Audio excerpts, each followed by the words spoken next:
The city has never been kind to me. But that autumn it became especially cold. My name is Adrian Cole, private investigator, former homicide detective. I've seen bodies, lots of bodies. But this case, this was different. The first was found in a shopping center parking lot.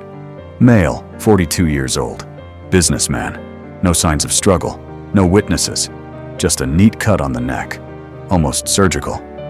The police decided it was a professional. A week later, the second one, a former judge, the same precision, the same composure.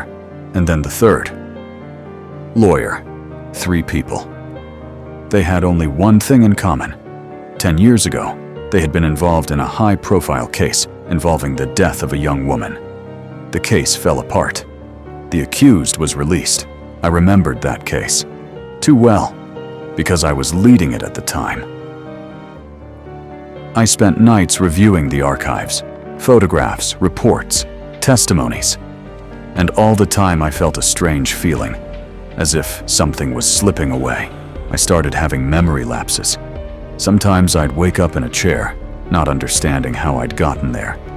There were folders on my desk that I didn't remember taking out.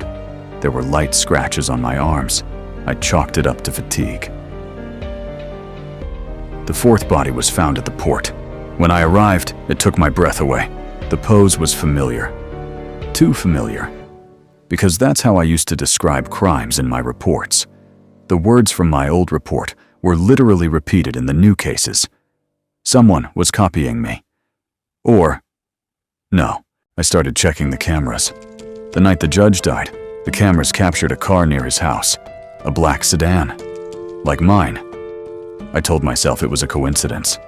But then, I requested data from toll roads.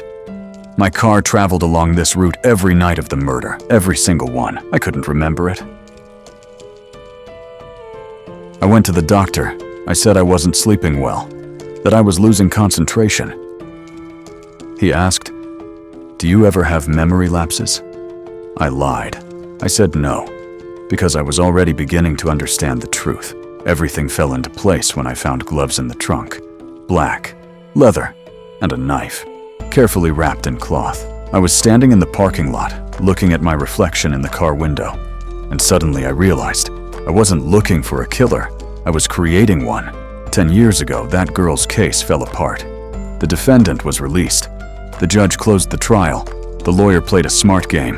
The businessman gave a false alibi. And I couldn't prove my guilt. The girl's father committed suicide a year later. I left the police then, but something remained inside. The girl's father committed suicide a year later. I left the police then, but something remained inside. During the day, I searched for the killer. At night, I became him. I'm sitting in my office. I have a tape recorder in front of me. This is a confession, I say calmly. If you're listening to this, it means I've finally remembered everything. I'm describing every murder, every night, how I got into the car, how I drove emotionlessly, how I returned and erased my memory with alcohol and pills. I'm not a psychopath.